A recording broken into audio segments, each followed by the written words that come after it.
Nii, aeg on rääkida meie nädala tegijaga ja meie nädala tegija tuleb seekord mõnes mõttes Facebookist, nimelt on siis seal nüüd igal pool levinud selline vahva Argentiina daami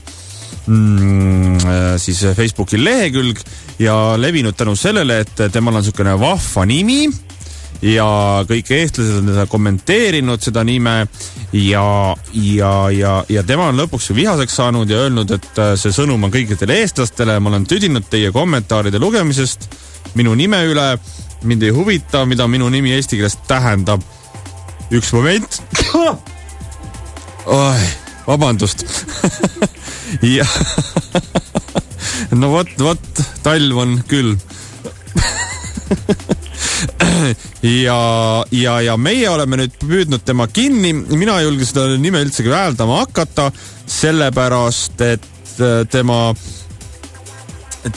perekonna nimi on siis või tema nimi on siis ingliskeelde või tõlgituna Thunderpussy võib-olla. Ja mina ei julge seda nime hääldada, sellepärast me oleme helistanud argentiinlannale, kelle eesnimi on Maru. Tere, Maru! No tere! Mina helistan Eestist. Üks jälle järjekordne eestlane, jah?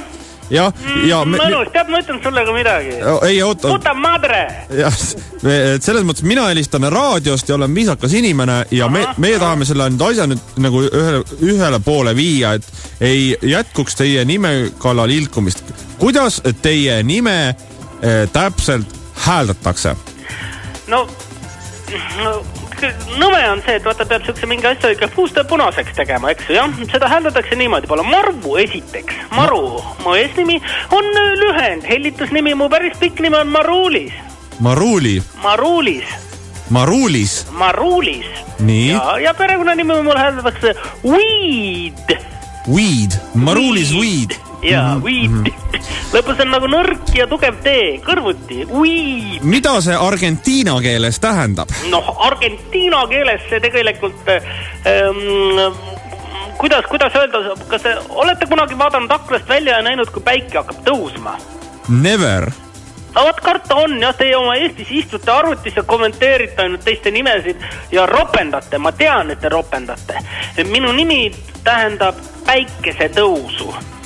Ja teie võite oma Thunderpussid jätta endale, teate. Ma suhtlesin Argentiinas, elab üks inimene teadupärast, kes on Eestis käinud. Tema nimi on El Mayonesa, ta on minu väga hea sõber. Ja ta rääkis mulle ära, mis see tähendab ja kelleks te mind peate. Ma alguses vaatasin, et väga tore, et Mayonesa siis sõbrad on hakanud minu sõbraks ka saama internetis. Ja no tuhanded nimed. Aga nii kui ma võtsin kedagi vastu, tulid mingid arusaamatud kommentaarid. Ma Google Translatori abil neid tõlkisin ja midagi kiisukestest kogu aeg käis. Ja ma mõtlesin, tõesti nii nummi, nii lahe. Aga kui ma teada sain ja kui neid hakati neid roppe pilte mulle saatma, teate, minge põrgusse kõik eestlased. Te olete nõmedad. Aga kas me ei võiks seda asja kuidagi parem, et niimoodi lahendada, et näiteks, et meil on siin väga tore riik ja meil on väga tore riik, kus olla kuulus, et selle asemel, et niimoodi meie peale vihastada, tulla siia ja siis sellega nii-öelda laineid lüüa ja saada nii-öelda selliseks mõttetuks kuulsuseks? Kas see tõesti oleks võimalik? No, täpselt samamoodi käitus El Mayonesa.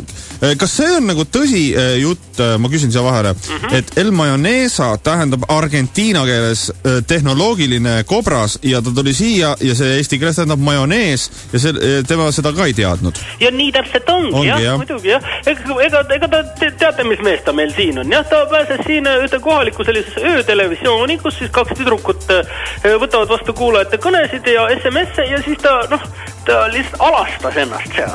Ja laulis siis palju ühte sükest meie, ütleme selline mitte nii hea kõlalist laulukest ja siis sai ta korraks portaalidesse ja nii edasi. Ega ta meil ei ole kodumaal mitte keegi muidugi. Aga see kõlab päris hästi, mul on omal mõned laulud ka tegelikult. Teil on te olete laulja? Jaa, ma olen laulja. Ma olen ise salvestanud kodus mõned laulud, ütleme, praegu mul veel oma loomingut eriti ei ole, aga tegelikult mul on sellised mõned, olen sellised kuulsuste laule üle laulnud kodus. Veebikaamera taga. Mul on YouTube'is oma kanal ja tegelikult võib-olla praegu, kui te nii ütlete, et tegelikult ma võiksin sellega ju lausa tegelikult raha teenida. Absoluutselt. Väga maru. Et selles mõttes ma Maruulis ma tahtsin küsida veel, et te ei ole ju üksik naisterahvas. Teil on isad, emad, võib-olla vennad. Võib-olla tõesti. Et mis nende eesnimed on, kui teie perekonnanimi on Weed? Mis nende eesnimed kah võivad olla? Teie olete Maru. Ja no, isa mul on hiinlane. Nii. Ja tema eesnimi on muidugi siuke klassikaline hiinlanimi on Jun. Aha, Jun. Y-U-N. Junweed. Ja muidugi, ema mul on siis gaucho-indiaanlane ja tema eesnimi on Kushweed. Okei. Ja veel on teil sugulased? No, vennad mul on, vanema venna nimi mul on Streetweed. Ja siis noorema venna nimi mul on Blunt.